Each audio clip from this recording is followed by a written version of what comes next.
ಮಹಾಭೂತಗಳಿಗೆದಪ್ಪ ಅಂದ್ರ ನಮಗಿಲ್ಲಿ ಆಕಾಶದಿಂದ ಅದೊಂದು ಗುಣ, ಆಕಾಶದ ಗುಣ. ಅದು ಗುಣಿ ಯಾವುದು ಅಂದ್ರೆ ಇಲ್ಲಿ ನಮಗೆ ಶಬ್ದ ಒಂದೇ ಕೇಳ್ತದ. ಆಕಾಶ ಅಂದ್ರೆ ಗುಣಿ ಕೇಳಂಗಿಲ್ಲ. ಅಂದ್ರೆ ಆಕಾಶ ಇದು ಆಕಾಶದ ಗುಣ ಕೇಳಂಗಿಲ್ಲ. ಶಬ್ದ ಗುಣ ಒಂದು ಕೇಳ್ತದ, ಆಕಾಶ ಗುಣ. ಅದೇ ಅಲ್ಲಿ ಮುಂದೆ ವಾಯು ಗುಣ ಏನೈತಪ್ಪ ಅಂದ್ರೆ ಅಲ್ಲಿ ವಾಯು ಸ್ಪರ್ಶ ಗುಣ ಅದ. ಅದ್ರ ಗುಣ ಯಾವ್ದು ಸ್ಪರ್ಶ ಗುಣ ಅದ. ಮತ್ತ ಅಗ್ನಿ ಗುಣ ರೂಪ ಗುಣ ಅದ. ಮತ್ತಿದ ಜಲದ ಏನಂತ ರಸ ಗುಣ ಅದ. ಭೂತದ್ದು ಏನೈತಪ್ಪ ಅಂದ್ರೆ ಅಲ್ಲಿ ಗಂಧ ಗುಣ ಅದ. ಇವು 5 ಭೂತಗಳ ಗುಣಗಳನ್ನ ಅಲ್ಲಿ ಗುಣಿ ಯಾವ್ದದ ಗುಣ ಅದ ಅಂದ್ರೆ ಅದಕ್ಕೊಂದು ಗುಣಿ ಇರಬೇಕು. ಇದು ಸದ್ದ ಇದಕ್ಕೊಂದು ಈ ಶರೀರ ನಮ್ಗೆ ತೋರ್ತದ, ಶರೀರ ಸತ್ಯ ಅಂತೇವಿ.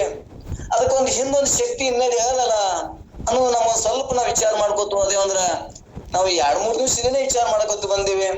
ನೀವು ಹೇಳ್ತೀರಿ ಗುರುಗಳೇ, ನಮ್ಮ ಪ್ರಶ್ನೆ ಏನೈತೆ ಅಂದ್ರೆ ನೀವು ಹೇಳ್ತೀರಿ ಈ ಅನಾತ್ಮ ದೇಹ ಮಿಥ್ಯ, ಇವು ಇಂದ್ರಿಯಗಳ ಮಿಥ್ಯ, ಇವೆಲ್ಲ ಮಿಥ್ಯ ಅಂತೀರಿ. ಮತ್ತ ಅದು ಮಿಥ್ಯ ಇದ್ರ ಮತ್ತೆ ಇಲ್ಲಿ ನಮ್ಗೆ ಚಲನಾವಲನ ಆಡ್ತಲ್ಲ ಅಂತಕ್ಕಂಥ ನಾವು ವ್ಯವಹಾರ ಮಾಡಕತ್ತೇವಲ್ಲ, ಅದು ಹೆಂಗ್ ಮಿಥ್ಯ ಅಂತ ಇಲ್ಲಿ ಎಲ್ಲರ ಪ್ರಶ್ನೆ ಅಲ್ಲಿ ಕಾಣ್ತದ.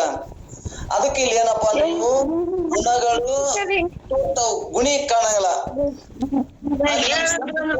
ಆಕಾಶ ಏನ್ರ ಕಾಣ್ತದ ಕೇಳ್ತಾನ ಅಂದ್ರೆ ಕೇಳಂಗಿಲ್ಲ. ಆದ್ರ ಶಬ್ದದ ವಿಷಯ ಕೇಳ್ತದ, ಅದ್ರ ಗುಣ ಯಾಕೆ ಕಾಣೋದಿಲ್ಲ ಅಂತೇಳಿ ಇಲ್ಲಿ ಅಂದಾಗ ಅದಕ್ಕೊಂದು ನಿನ್ನೆ ನಾವು ಇದನ್ನೇ ನಿಜಗೊಂಡು ಕೂಡ ಒಂದು ಪದ್ಯದಾಗ ಹೇಳ್ಕೊತ ಬಂದಾರ.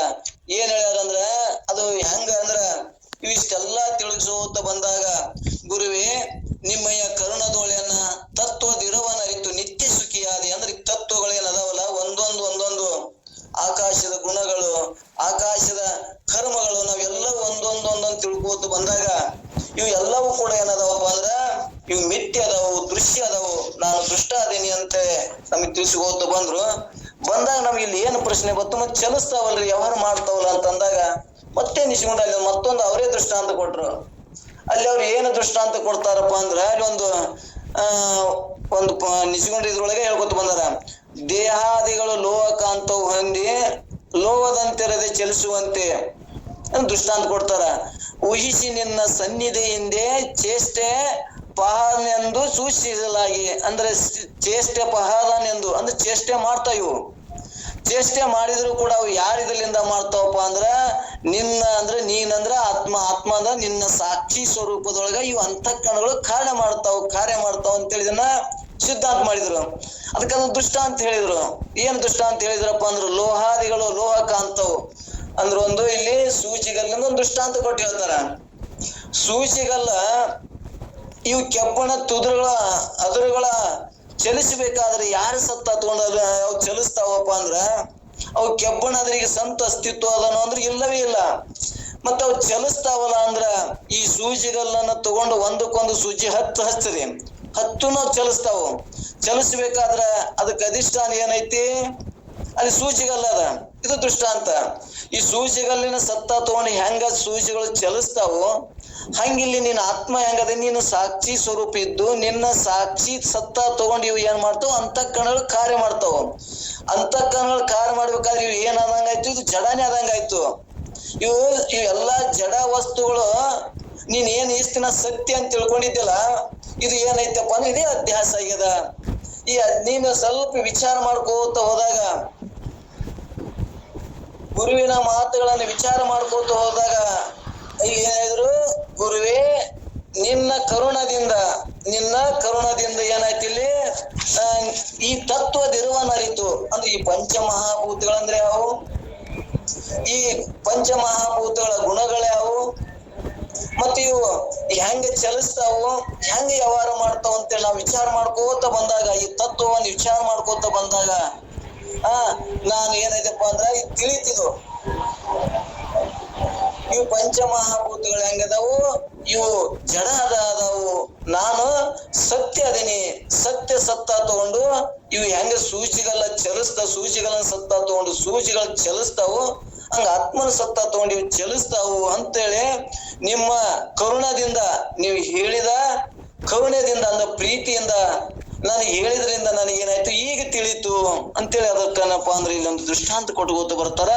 ಹಂಗ ಇವು 5 ಗುಣಗಳು ಗುಣಿ ಅಂದ್ರ ಇವು ಗುಣಿ ಅಂದ್ರೆ ಕಾಣಂಗಿಲ್ಲ, ಇವು ಗುಣಗಳು ಕಾಣ್ತಾವ, ಶಬ್ದ ಗುಣದಿಂದ ಕೇಳ್ತಾವ. ಅಂತ ಹೇಳಿ ನಾವ್ ಇಲ್ಲಿ ಏನ್ ತಿಳ್ಕೊಬೇಕು, ಇವು ಎಲ್ಲವೂ ಕೂಡ ಜಡ ಅದಾವು. ಈ ಚೇತನ ಆತ್ಮ ನಾನು ಏನದೀನಿ, ಚೇತನ ಅದೀನಿ, ನಾನು ನಿತ್ಯ ಅದೀನಿ, ನಾನು ಮಾತ್ರ ಗುಣಿ ಅದೀನಿ ಅಂತ ತಿಳಿತು ಅಂದ್ರ ಇವೆಲ್ಲ ಗುಣಗಳದಾವ ಅಂತ ಅನುಭವಕ್ಕೂ ಬರ್ತದ ಅನ್ನುವಂಥದ್ದನ್ನ ತಿಳಿಸ್ಕೊತ ಲೋಹಕಾಂತದಿಂದ ಅಂದ್ರ ದೇಹಾದಿಗಳಂದ್ರ ಯಾರು ಸತ್ತ ತಗೊಂಡಂದ್ರ ಇಲ್ಲಿ ಆ ಆತ್ಮನ ಸತ್ತ ತಗೊಂಡು ಇವು ಚಲಿಸ್ತಾವು. ಅಂದ್ರ ಇಲ್ಲಿ ಲೋಹದಂತಿರದೆ ಚಲಿಸುವಂತೆ. ಲೋಹ ಅಂದ್ರ ಅದು ಏನು ಸೂಜಿಗಳನ್ನ ತಗೊಂಡು ಹೆಂಗ ಸೂಜಿಗಳು ಚಲಿಸ್ತಾವು, ಹಿಂಗ ಮನ ಬುದ್ಧಿ ಚಿತ್ತ ಅಹಂಕಾರಗಳು ಇವು ಯಾರು ಸತ್ತ ತಗೊಂಡು ಅಂದ್ರ ಆತ್ಮನ ಸಾಕ್ಷಿ ಸ್ವರೂಪ ಇದ್ದು ಆತ್ಮನ ಸತ್ತ ತಗೊಂಡು ಇವು ಕಾರ್ಯ ಮಾಡ್ತಾವು. ಅಂದ್ರ ಆತ್ಮನೇ ನೀನೇನಿದಿ, ನೀ ಚೇತನದ. ಇವು ಪಂಚ ಮಹಾಭೂತಗಳು, ಇವು ಗುಣಗಳು, ವಿಷಯಗಳು ಏನದಾವು, ಇವು ಜಡ ಅದಾವು. ಗುಣಿ ಶಬ್ದ ಗುಣ ಕೇಳ್ತದ, ಆದ್ರ ಗುಣಿ ಕಾಣೋದಿಲ್ಲ, ಹಂಗ ಆತ್ಮ ಕಾಣೋದಿಲ್ಲ. ನೀ ಚೇತನ ತಗೊಂಡೆ ಅವು ಕಾರ್ಯ ಮಾಡ್ತಾವ ಅನ್ನುವಂಥದ್ದನ್ನೇ ಈಗ ಇವು ಎಲ್ಲವೂ ಅಧ್ಯಾಸಗಳು. ಹಿಂಗಾಗಿ ನನಗೇನ್ ತೋರ್ಯಾವು, ಇವು ಸತ್ಯ ಅಂತ ತೋರ್ಯಾವು, ಇವು ಎಲ್ಲವೂ ಕೂಡ ಮಿಥ್ಯ ಅದಾವ ಅಂತ ಅವ್ರು ಹೇಳ್ಕೋತ ಹೊಂಟಾರ. ಮುಂದವ್ರು ಏನ್ ಹೇಳ್ತಾರ ಅಂದ್ರೆ ಇಲ್ಲಿ ಶ್ರೋತ್ರ ಮೊದಲಾದ ಪಂಚ ಜ್ಞಾನೇಂದ್ರಿಯಗಳಿಂದ ಶಬ್ದ ಪಂಚ ವಿಷಯಗಳು ಗೋಚರಿಸ್ತಾವ. ಈ ಶಬ್ದಾದ ವಿಷಯಗಳನ್ನ ಆಕಾಶಾದಿ ಭೂತಗಳು ಕೂಡ ಇರ್ತಾವ. ಆದ್ರೆ ವಿಷಯಗಳೆಲ್ಲ ಭೂತಗಳು ಎಂದು ಸ್ಪಷ್ಟವಾಗಿ ಮಾತ್ರ ಹೊಳೆಯುವುದಿಲ್ಲ. ಯಾಕೆ ಹೊಳೆಯುವುದಿಲ್ಲ? ಇವು ಶಬ್ದ ಗುಣಿ ಇಟ್ ಕೇಳ್ತಾವ. ಆಕಾಶದ ಗುಣ ಶಬ್ದದ ಶಬ್ದ ಇಟ್ ಕೇಳ್ತದ, ಅದು ಗುಣ ಕಾಣುವುದಿಲ್ಲ ಅಂತ ಅವ್ರು ಹೇಳುವಂತಾರದಾರ. ಇಲ್ಲಿ ಹೊಳೆಯುವುದಿಲ್ಲ. ಆದ್ರೆ ವಿವೇಕದಿಂದ ಇರುತ್ತವೆಂದು ತಿಳಿಯಬೇಕಾಗುತ್ತದೆ. ವಿಚಾರದಿಂದ, ವಿಚಾರ ಅಂದ್ರ ಅರಿವಿನಿಂದ ವಿಚಾರ ಮಾಡಿದಾಗ ಇವು ಏನದ ಇವು ಇರುತ್ತವೆಂದು ತಿಳಿಯಬೇಕಾಗುತ್ತದೆ. ಅಂತ ವಿಷಯಗಳಿಂದ ಕೂಡಿರುವ ಪಂಚಭೂತಗಳು ರೂಪನಾಗಿರುವ ಅನಾತ್ಮನೆಂದು ನೀನು ತಿಳಿದಿರುವಿ. ಅಂದ ಮೇಲೆ ನೀನು ಅಜಡನಾದ ಆತ್ಮವನ್ನು ಜಡವಾಗಿ ತಿಳಿದ ಮೇಲೆ ಇದು ಭ್ರಾಂತಿ ಆಗಲಿಲ್ಲವೇ?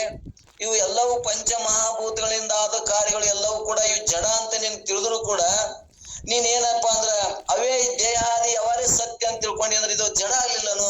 ದೇಹ ಸತ್ಯ ಅಂದ್ರೆ ಏನಾಯ್ತಿದು? ಜಡ ವಸ್ತು ಹೆಂಗ್ ಸತ್ಯ ಆಗ್ತದ, ಹೆಂಗ್ ಚೇತನ ಆಗ್ತದ ಅಂದ್ರೆ ಇದು ಅಜಡ ಆಗ್ಲಿಲ್ಲವೇ? ಆತ್ಮ ಹೆಂಗದನ? ಅವ ಆತ್ಮ ಚೇತನದನ. ಇವು ಇಂದ್ರಿಯಗಳು ಜಡ ಅದಾವು ಅಂತ ಹಿಂಗೆ ಅವ್ರಿಗೆ ಸ್ಪಷ್ಟಪಡಿಸ್ತಾರ. ಅಜಡನಾದ ಆತ್ಮವನ್ನು ಜಡವಾಗಿ ತಿಳಿದ ಮೇಲೆ ನೀನು ಭ್ರಾಂತಿ ಅಲ್ಲವೇ? ಆತ್ಮ ಹೆಂಗದನ? ಅಜಡದನ. ನೀ ಏನ್ ತಿಳ್ಕೊಂಡಿ? ದೇಹ ಇದು ಜಡ ಅದ, ಈ ದೇಹವೇ ನಾನು ಅಂತ ತಿಳ್ಕೊಂಡಿನಂದಾಗ ಇದು ಏನಾಯ್ತು? ಇದು ಜಡ ಅಲ್ಲವೇ ಅಂತಿಲ್ಲ ಅವ್ರು ಹೇಳ್ಕೊತ ಬಂತಾರ. ನೀನು ಜಡನೇ ನೀನಂತ ತಿಳ್ಕೊಂಡಿಯಲ್ಲ, ಎಂತ ಇದು ಭ್ರಾಂತಿ ಆಗ್ಯದ, ಎಂತ ಅಧ್ಯಾಸ ಆಗ್ಯದ ನಿನಗ ಅಂತ ಹೇಳ್ತಾರ.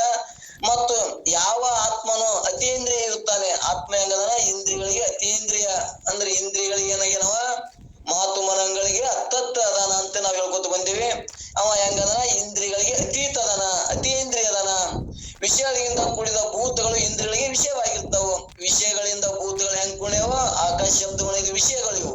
ಇವಕ್ಕೇನಾಗಿ ಇವು ಗುಣಗಳಾಗ್ಯಾವ. ಇವು ಗುಣಗಳಾಗ್ಯಾವಪ್ಪ ಅಂದ್ರೆ ಇವು ಏನಾಯ್ತು? ಅನಾತ್ಮ ಅದು ಅನ್ನುವಂಥದ್ದು ನಮ್ಗ ಸ್ಪಷ್ಟ ಆಗ್ತದ. ನಿರ್ವಿಷಯನಾದ ಆತ್ಮನು ವಿಷಯಗಳಾದ ಭೂತಗಳನ್ನೇ ಬೆರೆಸಿ ತಿಳಿಯುವುದು ಭ್ರಾಂತಿ ಆಗ್ಯದ. ಇವು ಭೂತಗಳನ್ನ ಸೇರಿಸಿ ನಾವು ತಿಳಿಯಾಕತ್ತೇವಲ್ಲ, ದೇಹ ಹಿಡ್ಕೊಂಡು ನಾವು ತಿಳಿಯಾಕತ್ತೇವಲ್ಲ, ಇದು ಭ್ರಾಂತಿ ಆಗ್ಯದ. ದೇಹ ಹೆಂಗದನ? ಆತ್ಮ ಪ್ರತ್ಯೇಕ ಭಿನ್ನದನಂತ ನಾವು ಸಾಕಷ್ಟು ಹೇಳ್ಕೊತ ಬಂದೇವಿ. ಪಂಚೀಕರಣದೊಳಗೆ ಹೇಳ್ಕೊತ ಬಂದೇವಿ. ಆತ್ಮನ 5 ಲಕ್ಷಣಗಳು, ಅನಾತ್ಮನ 5 ಲಕ್ಷಣಗಳು. ಆತ್ಮ ಇಲ್ಲಿ ಹಂಗದಾನ, ಇವ ಸತ್ತು ಇದ್ರಲ್ಲಿ ಅಸತ್ತದನ. ಇವ ಇಲ್ಲಿ ಪ್ರಕಾಶ ಇದ್ರಲ್ಲಿ ಏನದವ? ಜಡ ಅದನ. ಅದಕ್ಕೆ ಜಡದ ಲಕ್ಷಣ ಹೇಳ್ಕೊ. ತಂದು ಜ್ಞಾನ ಇಲ್ಲ, ಇತರ ಜ್ಞಾನ ಇಲ್ಲ, ಅದಕ್ಕೆ ಜಡ ಅಂತ ಹೇಳ್ಕೊತ ಬಂದೇವಿ. ಹಿಂಗ ಅನಾತ್ಮ ವಸ್ತುಗಳು, ಆತ್ಮ ವಸ್ತುಗಳು ನಾವು ಬೇರ್ಪಡಿಸಿ ನಾನು ಆತ್ಮ ಹೆಂಗದೀನಿ? ಪ್ರತ್ಯೇಕ ಭಿನ್ನನದೀನಿ. ಪ್ರತ್ಯೇಕ ಭಿನ್ನ ಇದ್ರ ಇಲ್ಲಿ ಕಾರ್ಯ ಮಾಡ್ತದಲ್ಲ ಅಂದ್ರ ಇಲ್ಲಿ ತನ್ನ ಸಾಕ್ಷಿ ತಗೊಂಡು ಆತ್ಮ ಹೆಂಗದನ? ಸಾಕ್ಷಿ ಸ್ವರೂಪ ಆಗಿದ್ದು ಅವೆಲ್ಲ ಕಾರ್ಯ ಮಾಡ್ತಾವ. ಹೆಂಗ ಕಾರ್ಯ ಮಾಡ್ತಾವ ಅಂದ್ರ ಲೋಹದಂತೆ ಅಂತಿನ ಹೇಳ್ಕೊತ ಬಂದ್ರಲ್ಲ. ದೇಹಾದಿ ಲೋಹಕಾಂತ ಹೊಂದಿ ಲೋಹದಂತಿರದೆ ಚಲಿಸುವಂತೆ. ಅಂದ್ರ ಲೋಹಕಾಂತಿ ಅಂದ್ರ ಈ ಏನು ಸೂಜಿ, ಈ ಸೂಜಿಗಳು ಚಲಿಸ್ಬೇಕಾದ್ರ ಅದು ಎದ್ರಲ್ಲಿ ಸತ್ತ ತಗೋತಪ್ಪ? ಸೂಜಿ ಚಲಿಸ್ಬೇಕಾದ್ರ ಅದು ಒಂದು ಸತ್ತ ತಗೊಂಡು ಈ ಸೂಜಿಗಳು ಚಲಿಸ್ತಾವು. ಅದು ಸೂಜಿಗಳನ್ನ ಸತ್ತ ತಗೊಂಡು ಚಲಿಸ್ತಾವು. ಆದ್ರ ಸೂಜಿಗಳಿಲ್ಲದೆ ಚಲಿಸಕ ಅದಾನಂದ್ರ ಇವು ಸೂಜಿಗಳು ಜಡನೇ ಅದಾವು. ಹಂಗೆ ಇಂದ್ರಿಯಗಳಿಗೆ ಚೇಷ್ಟೆ ಮಾಡ್ತಾವಪ್ಪ ಅಂದ್ರು ಕೂಡ ಆತ್ಮನ ಸತ್ತ ತಗೊಂಡು ಇವು ಚೇಷ್ಟೆ ಮಾಡ್ತಾವ ಅನ್ನುವಂಥದ್ದನ್ನ ಇಲ್ಲ ಸ್ಪಷ್ಟ ತಿಳ್ಕಿಸ್ಕೋತ ಹೊಂಟಾರ. ಸ್ಪಷ್ಟ ಆಗ್ತದ. ಅನಾತ್ಮ ವಿಷಯಗಳಾದ ಭೂತಗಳನ್ನು ನೀನು ಬೆರೆಸಿ ತಿಳಿಯುವ ಭ್ರಾಂತಿ ರೂಪವಾಗಿರುವುದು ಅದಕ್ಕೆ ನಿನಗೆ ಏನಾಗ್ಯದ? ಬಂಧನ ಆಗ್ಯದ. ಈ ದೇಹ ನಾನು ಅಂತಂದ್ರೆ ನಾ ದೇಹ ಸಾಯ್ತೀನಿ ಅಂತ ನಿನಗೆ ಭ್ರಾಂತಿ ಆಗ್ಯದ. ಅದು ದೇಹ ಏನೈತಿ, ದೇಹ ಸತ್ರ ನಾನು ಸಾಯ್ತೀನಿ ಅಂತ ನಿನಗೆ ಏನಾಗ್ಯದ, ಭ್ರಾಂತಿ ಆಗ್ಯದ. ದೇಹ ಹುಟ್ಟ್ಯದಪ್ಪ ಅಂದ್ರೆ ದೇಹ ಸಾಯ್ತದ, ನೀನೇನೋ ಹುಟ್ಟೇ ಇಲ್ಲ ಅಂದ್ರಾಗ ನಿನಗೆ ಸಾವನೇ ಇಲ್ಲ ಅಂತೇಳಿ ಮತ್ತಿಷ್ಟು ನಮಗ ಸ್ಪಷ್ಟ ಪಡ್ತಾರ. ದೇಹ ಹುಟ್ಟಿದ್ದು ಸಾಯ್ತದ, ಇದು ಹುಟ್ಟಲಾರ್ದ ಯಾವ್ದೈತಿ, ಇದು ಬೈಲ ಆತ್ಮ ಹುಟ್ಟೇ ಇಲ್ಲ. ನನ್ನ ಆತ್ಮನೇ ನಾನು ಅದೀನಿ ಅಂದಾಗ ನನಗೆ ಎಲ್ಲಿ ಹುಟ್ಟು ಸಾವುದಾವು? ಈ ದೇಹ ಹುಟ್ಟಿದ ದೇಹಕ್ಕೆ ಸಾವುದಾವ. ಈ ಪ್ರಾಣ ಐತಪ್ಪ ಅಂದ್ರೆ ಹಸಿವು ತೃಷನು ಪ್ರಾಣ ಧರ್ಮದವ, ನಿನ್ನ ಧರ್ಮನು ಅಂದ್ರ ಅಲ್ಲ. ಮತ್ತೆ ಇಲ್ಲಿ ಶೋಕ ಮೋಹ ಆಗ್ತಾವಲ್ಲ ಅಂತ ನಾವು ಎಲ್ಲ ಮನುಷ್ಯನ ಕಾರ್ಯಗಳದಾವ, ಸುಖ ದುಃಖಗಳು ಮನಸ್ಸಿಗೆ ಅಕ್ಕವು. ನೀನೇನಾದ್ರೆ ಆತ್ಮ ಹೆಂಗಂದ್ರೆ ಮನ ಇಂದ್ರಿಯಗಳಿಗೆ ಪ್ರತ್ಯೇಕ, ಇಂದ್ರಿಯಗಳಿಗೆ ಪ್ರತ್ಯೇಕ ಅದಿ, ನಿನಗೆಲ್ಲಿ ಆಗ್ತಾವು? ಹಿಂಗ್ ಬೇರ್ಪಡಿಸಿ ಅಲ್ಲಿ ಮೊದಲ 8 ಅನಾತ್ಮ ಧರ್ಮಗಳನ್ನ ಹಿಂಗೆ ಬೇರ್ಪಡಿಸಿ ತಿಳಿಸ್ಕೋತ ಹೋಗ್ತಾರ. ಅದಕ್ಕೆ ಇಲ್ಲಿ ಒಂದೇ ಇದು ಏನಪ್ಪಾ ಅಂದ್ರೆ ಶ್ರವಣಾದಿಯಿಂದ ಶಬ್ದಾದಿ ಗೋಚರಿಸಿದವರ ಒಂದೊಂದು ವಿಷಯದಲ್ಲಿ ವಿವರಿಸಿದ ಅಂಬರಾದಿ ತೋರ್ಕಿಗಳನ್ನೇ ಅಲ್ಲ, ಆತ್ಮನೊಡನೆ ಭಾವಿಪಿ ನೀನು, ಆತ್ಮನೊಡನೆ ನೀನು ಬೆರ್ಸಿಯಲ್ಲ.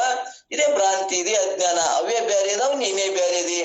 ನಿನ್ನ ಸತ್ತ ತಗೊಂಡು ಇವೆಲ್ಲವೂ ಕಾರ್ಯಗಳು ಮಾಡ್ತಾವ ಅನ್ನೋದನ್ನ ಮತ್ತಿಷ್ಟು ಸ್ಪಷ್ಟ ತಿಳ್ಕೊಳ್ಳೋಣ. ಮುಂದೆ ಏನ್ ಹೇಳ್ತಾರಂದ್ರ ಇನ್ನಿಷ್ಟು ನಮ್ಗೆ ತಿಳಿಲಿ ಅಂತೇಳಿ ಮತ್ತೊಂದಿಷ್ಟು ಸ್ಪಷ್ಟ ಪಡ್ತಾರ. ನಿನ್ನಲ್ಲಿ ತೋರಿದ ಅಹಂ ಇದಂ ಲಕ್ಷಣಾತ್ಮಕ ಜಗತ್ತು ಸುಳ್ಳ, ಇದು ಸುಳ್ಳೈತಿ ಅಂತೇಳಿ ಮತ್ತಿಷ್ಟು ನಮ್ಗೆ ಹೇಳ್ತಾರ. ಹೆಂಗ್ ಸುಳ್ಳದ? ಅದರಿಂದೇ ನೀ ನಿಂತು ಬಗೆಯುವುದು ಪುಷಿ, ನಿನ್ನೊಳಿದ ಅಹಂ ಎನಿಸುವ ವಿಶ್ವವು ಪುದಿದು ತೋರುತ್ತಿರುವುದಾಗಿ ನಿನ್ನೊಳು ನಿನ್ನನ್ನು ಹೊಂದಿ ನೀನಾರಿರಬಹುದು. ಇಲ್ಲಿ ಏನಪ್ಪಾ ಅಂದ್ರ ಇಲ್ಲಿ ಭ್ರಾಂತಿ ಹಂಗಾಗ್ಯದ, ಭ್ರಾಂತಿ ಮೂಲಕ ನಿನ್ನೊಳು ಇವು ತೋರ್ತಾವು ಅಂತೇಳಿ ಇಲ್ಲೊಂದು ಹೇಳ್ಕೊತ ಹೊಂಟಾರ. ಇಲ್ಲಿ ಹೆಂಗ್ ತೋರ್ತದಂದ್ರ ನಾವು ಮೊನ್ನೆ ಒಂದು ದೃಷ್ಟಾಂತ ಹೇಳ್ಕೊತ ಬಂದೇವಿ. ಘಟವೇ ನೀ ಪುಷಿ ಘಟವೇ, ಘಟ ಹೆಂಗೈತೆ ಅಂದ್ರೆ ಪುಷಿ ಇಲ್ಲವೇ ಇಲ್ಲ. ಮತ್ತ ಯಾವಾಗ ಘಟವೇ ಪುಷಿ ಘಟವೇ, ಇದು ಘಟ ಹೆಂಗಂದ್ರೆ ಸುಳ್ಳದ. ಹಂಗೆ ದೇಹ ಹೆಂಗೈತಪ್ಪ ಅಂದ್ರೆ ಸುಳ್ಳೇ ಅದ ಇದು. ಮತ್ತ ತೋರ್ತಲ್ಲ ಅಂದ್ರ ಅದು ಏನು ತೋರ್ತದ ಅಂದ್ರ ಸತ್ತ ಯಾವ್ದೈತಿ ಅಂದ್ರ ಅದು ಮಣ್ಣು ಐತಿ. ಆ ಮಣ್ಣು ಹೆಂಗೈತಪ್ಪ ಅಂದ್ರ ಮೊದಲು ಮಣ್ಣೆ ಅದ, ತೋರಾ ಮುಂದನು ಮಣ್ಣೆ ಅದ, ಒಡೆದ ಧೂಳಾದಾಗೂ ಮಣ್ಣೆ ಅದ. ಆದ್ರ ತೋರಾ ಮುಂದ ಅದಕ್ಕೆ ನಾಮ ಏನದಲ್ಲ, ನಾಮನು ಸುಳ್ಳೇ ಅದ. ನಾಮ್ ವಿಚಾರ ಮಾಡಿದ್ರೆ ಐತೇನು ಅಂದ್ರ ಘಟ ಹಿಡಕ ಹೋದಾಗ ಘಟ ಎಲ್ಲಿ ಐತಪ್ಪ, ಮ್ಯಾಗ ಕಂಠ ಹಿಡಿದ್ರೆ ಏನೈತಿ, ಕಂಠ ಹೊಟ್ಟಿ ಇದನ್ನೆಲ್ಲ ವಿಚಾರವಾದ್ರ ನಾಮಗಳು ಬ್ಯಾರೆ ಬ್ಯಾರೆನೆ ಅದಾವು. ಆದ್ರ ಎಲ್ಲವೂ ಎದರ್ಲಿಂದ ಆಗ್ಯಾವ ಅಂದ್ರ ಆ ಮಣ್ಣಿನೇ ಅದ. ಹಂಗ ನೀನು ಇಲ್ಲಿ ಆ ಘಟದ ದೃಷ್ಟಾಂತ ಮುಖಾಂತರ ನೀನ್ ವಿಚಾರ ಮಾಡಿದ್ರೆ ನೀ ಏನದಿಯಪ್ಪ ಅಂದ್ರ ಇವು ಯಾವರ ಇಂದ್ರಿಯಗಳು ವಿಚಾರ ಮಾಡ್ಕೋತ ಹೋದ್ರ ಮೊದಲನು ನೀ ಏನದಿಯಪ್ಪ ಅಂದ್ರ ಆತ್ಮನೇದಿ, ಈಗನು ಆತ್ಮನೇದಿ. ನೀ ಒಡೆದು ಹೋದ ದೇಹ ಬಿದ್ದು ಹೋದಾಗ ಕೂಡ ನೀ ಆತ್ಮನೇದಿ ಅಂತೇಳಿ ಇಲ್ಲಿ ಏನ್ ಮಾಡ್ತಾರಂದ್ರ ಇದು ಅದರಿಂದ ನಿನ್ನಿಂತು ಬಗೆಯುವುದು ಖುಷಿ, ನೀ ಸುಳ್ಳೇದಿ. ಸುಳ್ಳು ಹೆಂಗೈತಂದ್ರ ಮೊದಲನು ನೀನು ವಿಚಾರ ಮಾಡಿದಾಗನು ಕಿತ್ತ ಮಣ್ಣೇದಿ, ಈ ತೋರಾ ಮುಂದನು ಮಣ್ಣೇದಿ. ಅಲ್ಲಿ ನಾಮ ರೂಪಗಳೇನು ಬಂದು ನಮ್ಗ ಅರ್ಥ ಮಾಡ್ಯಾವಲ್ಲ, ಈ ನಾಮ ರೂಪಗಳು ನಮಗ ಗದ್ದಲ ಇಡಿಸ್ಯಾವು ಅಂತ ಇಲ್ಲಿ ಮಂದ ಅದನ್ನೇ ದೃಷ್ಟಾಂತ ಮುಂದ ಅವರು ಇದನ್ನೇ ಪದ್ಯದಲ್ಲಿ ಹೇಳ್ಕೊತ ಹೋಗ್ತಾರ. ಹೆಂಗಂದ್ರ ಉಳ್ಳ ಮೃತ್ತಿಕೆಯೊಳ ಇಲ್ಲದ ಕುಂಬಾದಿ ಉಳ್ಳಂತೆ ಕಾಣಿಸಿ ಬಗೆಯಿಂದ ನಲ್ಲಳೆ ಪರಿತೋರ್ಪುವಂತೆ ಭಾವಿಸು, ತನ್ನಲ್ಲಿ ಮೂಜಗವಿದು ಖುಷಿ ಅರ್ಕೆ. ಇದು ಏನಪ್ಪಾ ಅಂದ್ರೆ ಇದ್ದ ಮಣ್ಣಲ್ಲಿ ಇಲ್ಲದ ಕೂಡ ಹರಿವೆ ಮೊದಲಾದಗಳು ಇದ್ದಂತೆ ಕಾಣಿಸಿಕೊಂಡರೂ ನಿಜವಾಗಿ ಮಣ್ಣಿನ ಹೊರತು ಬೇರೊಂದು ವಸ್ತು ಇಲ್ಲವೋ ಇಲ್ಲ. ಹಾಗೆ ಅರುವಾದ ನಿನ್ನಲ್ಲಿ ತೋರುವ 3 ಲೋಕಗಳು ಯಾವೂ ಇಲ್ಲ, ಇಲ್ಲದಿದ್ದರೂ ಇದ್ದಂತೆ ಏನೋ ಎಂಬಂತೆ ಕಾಣಿಸುವುದು, ಈ ಹೊರತು ಬೇರೆ ಏನೂ ಇಲ್ಲ ಅನ್ನುವಂಥದ್ದನ್ನ ಇಲ್ಲಿ ಇವು ಇಷ್ಟು ನುಡಿಗಳನ್ನ ಅಂದ್ರೆ ನೀನು ಆತ್ಮನೇದಿ ಅನ್ನುವಂಥದ್ದನ್ನ ಒತ್ತು ಕೊಟ್ಟು ತಿಳಿಸ್ಕೋತ ಹೊಂಟಾರ. ಅದಕ್ಕೆ ಒಂದರ ಜ್ಞಾನ ಆಯ್ತು ಅಂದ್ರ, ಒಂದು ಪಲ್ಲವಿದ ನಮ್ಗೆ ಅನುಭವಕ್ಕೆ ಬಂತು ಅಂದ್ರ ಇದು ಅನಾತ್ಮನೇ ಬ್ಯಾರೆ ಅದ, ನಾ ಆತ್ಮನೇ ಬ್ಯಾರೆ ಇದೀನಿ. ನಾ ಇವು ದೇಹಾದಿಗಳು ನಾನಂತ ತಿಳ್ಕೊಂಡಿದ್ದೆ, ಇಂದ್ರಿಯಾದಿಗಳು ನಾನಂತ ತಿಳ್ಕೊಂಡಿದ್ದೆ, ಇವು ಎಲ್ಲವೂ ಕೂಡ ಖುಷಿ ಅದಾವು. ಅದರಿಂದ ನೀನ್ ನಿಂತು ಬಗೆಯುವುದು ಖುಷಿ ನೀನು ಅಂದ್ರೆ ಹೆಂಗ? ಖುಷಿ ಹಂಗಂದ್ರ ಮಣ್ಣಿನೊಳಗ ಘಟ ಇಲ್ಲವೇ ಇಲ್ಲ, ಇಲ್ಲ ಅಂದ್ರೂ ಕೂಡ ನಮ್ಗೆ ತೋರ್ತಲ್ಲ ಅಂತೇವಪ್ಪ ಅಂದ್ರ ನಾವ್ ನಿನ್ನೆ ಒಂದು ದೃಷ್ಟಾಂತ ಮಾತಾಡ್ಕೊಂಡ್ ಬಂದೇವಿ. ತೋರ್ತದಲ್ರಿ, ಐತಲ್ಲ ಜಗತ್ತೇ ಐತಲ್ಲ ತೋರ್ತಲ್ಲ ಅಂತ ಹಿಂಗ್ ಪ್ರಶ್ನೆ ಮಾಡಿದಾಗ ಅದು ಆದಿಯಲ್ಲಿಯೂ ಇಲ್ಲ, ಅಂತ್ಯದಲ್ಲಿಯೂ ಇಲ್ಲ, ನಡುವೆ ತೋರಿ ಕೆಡುವುದಕ್ಕೆ ಇದೇ ದೃಷ್ಟಾಂತ ನೋಡು ಅಂತೇಳಿ ಮುಂದ್ಗಡೆ ಶಾಂತ ಹೇಳ್ಕೊತ ಬಂದಾರ. ಆದಿಯಲ್ಲಿ ಬಯಲು, ಅಂತ್ಯದಲ್ಲಿ ಬಯಲು, ನಡುವೆ ತೋರಿ ಕೆಡುವುದಕ್ಕೆ ಇದೇ ದೃಷ್ಟಾಂತ ನೋಡ. ನಡುವೆ ಏನ್ ತೋರಿ ಕೆಡ್ತದಪ್ಪ ಅಂದ್ರ, ನಾವೊಂದು ಸತ್ತಾರ, ಸತ್ತಾಗ ತೋರ್ತದ, ತೋರಿದ್ರು ಕೂಡ ಅದ್ರ ಏನ್ ಐತೇನೋ ಅಂದ್ರೆ ಇಲ್ಲ, ಮೊದಲರ ಇತ್ತು ಮೊದಲು ಇಲ್ಲ, ಇನ್ನೊಂದ್ 2 ತಾಸು ಇರ್ತಾರಂದ್ರು ಇಲ್ಲ. ಈಗ ತೋರ್ತದ ಅಂದ್ರೆ ತೋರ ಮುಂದನು ಸುಳ್ಳಿ ಅದ.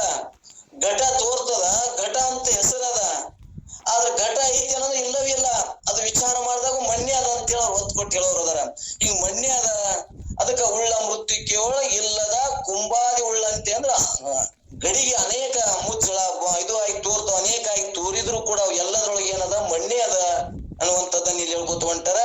ಅದಕ್ಕೆ ಇಲ್ಲಿ ಅರಿವಾಯ್ತಪ್ಪ ಅಂದ್ರ, ಏ ಮೈತ್ರಿ, ಅರಿವು ನೀನೊಡಲಾಗಿ ಮರೆದನೆಂಬುದು ಮಿಥ್ಯ, ಮರೆವೇ ಇಲ್ಲಾಗಿ ತೂರ್ಪು ಅಕಿಳವು ನೆರೆ ಪುಷಿ ಅಪ್ಪು ದಿದ ನಿನ್ನೋಳರಿ ಬಚ್ಚ ಬರೀ ಅರಿವಂದೇ ಸಾರಸ ಗಂಧಿ. ಅಂದ್ರೆ ಇಲ್ಲಿ ಸಾರಸ ಗಂಧಿ ಅಂತ ಹೇಳ್ಕೊತ ಬಂದಾರ. ಅಂದ್ರ ಗಂಧದಂತೆ, ಕಮಲದಲ್ಲಿ ಗಂಧದಂತೆ ಸದ್ಭಾವವುಳ್ಳ ವಿಶಿಷ್ಟವಾದ ಮೈತ್ರಿಯೇ, ಈಗ ಕೇಳಂಗ ನಿನ್ನ ಸ್ವರೂಪ ಯಾವ್ದೈತೆ ಅಂದ್ರ, ನಿನ್ನ ಸ್ವರೂಪ ಹೆಂಗೈತೆ ಅಂದ್ರ, ನಾನು ಮರೆತೀನಿ, ನಾನು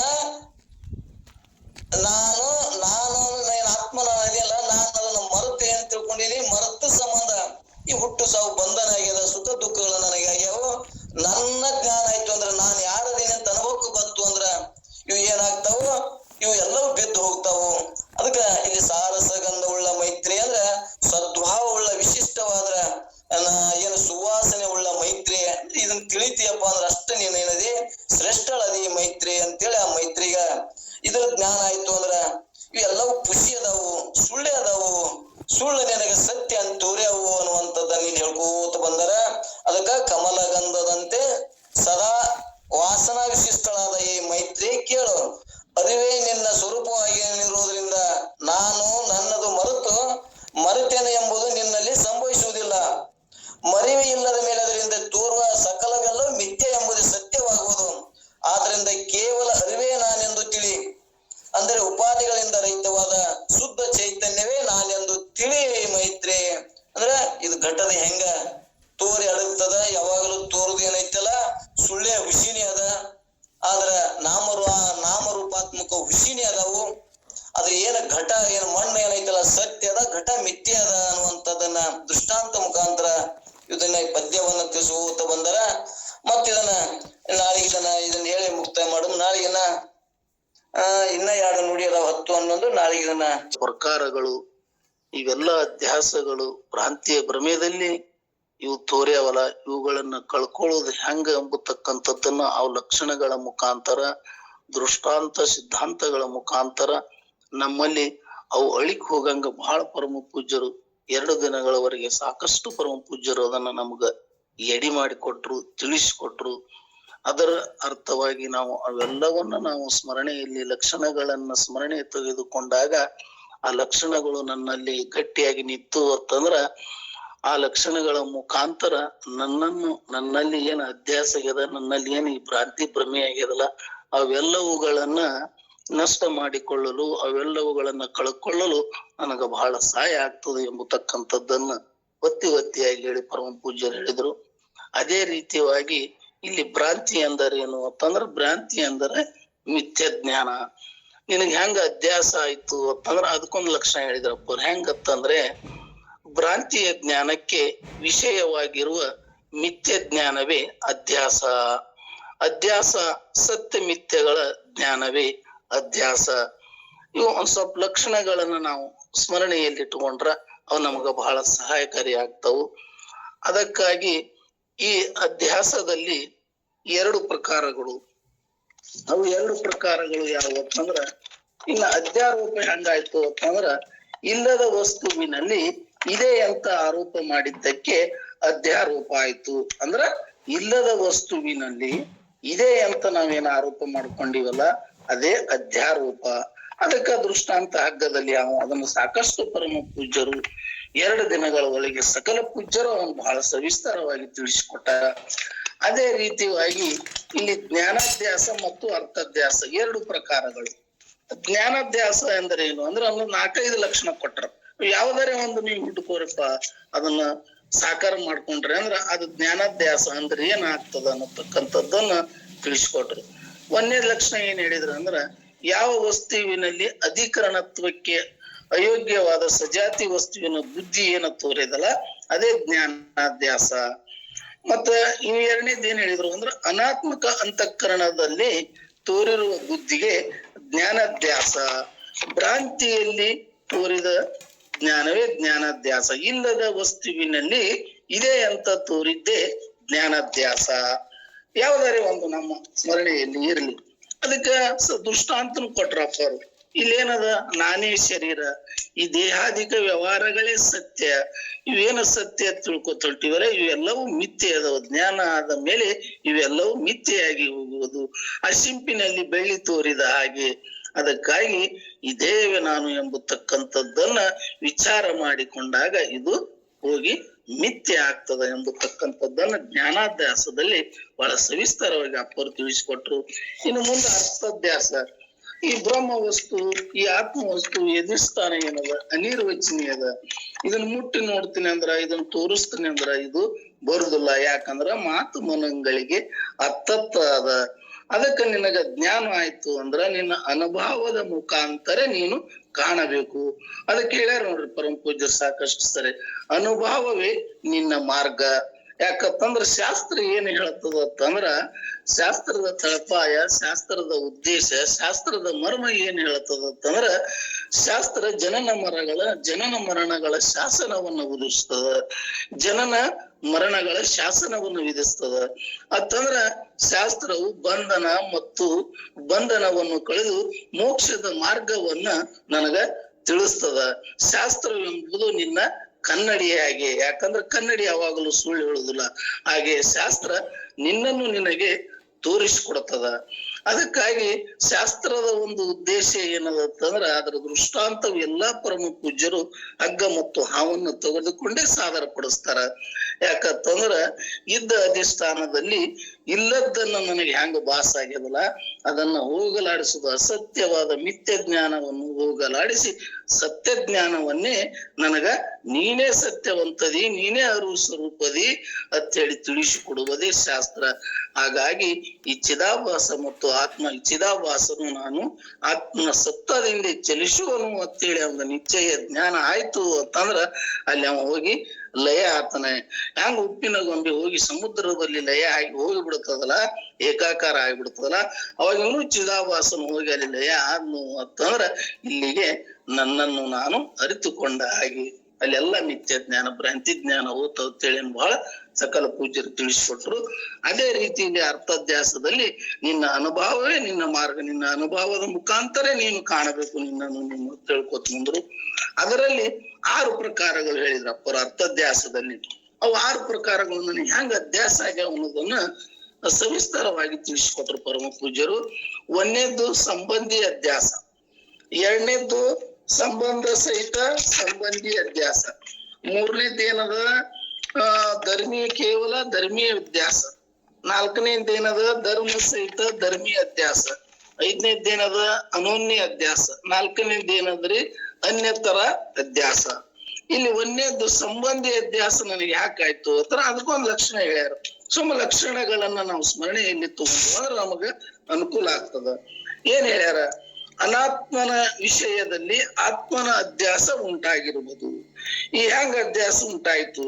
ಆತ್ಮನ ಸಂಬಂಧವು ಅನಾತ್ಮನೊಡನೆ ತಾದಾತ್ಮ ಸಂಬಂಧ ಅಧ್ಯಸ್ಥವಾಗಿರುತ್ತದೆ. ಅದಕ್ಕ ಆತ್ಮನ ಸಂಬಂಧವು ಅನಾತ್ಮನೊಡನೆ ತಾದಾತ್ಮ ಸಂಬಂಧವಾಗಿರುವುದು. ಇಲ್ಲಿ ಆತ್ಮನ ಸ್ವರೂಪವಿಲ್ಲ ಸಂಬಂಧದೊಳಗ. ಅದಕ್ಕಾಗಿ ಅನಾತ್ಮನ ವಿಷಯದಲ್ಲಿ ಆತ್ಮನ ಕೇವಲ ಸಂಬಂಧಿ. ಇದಕ್ಕೆ ಹಂಗ ದೃಷ್ಟಾಂತ ಹೆಚ್ಚಂಗ್ ಕೊಟ್ರಪ್ಪ ಅವರು.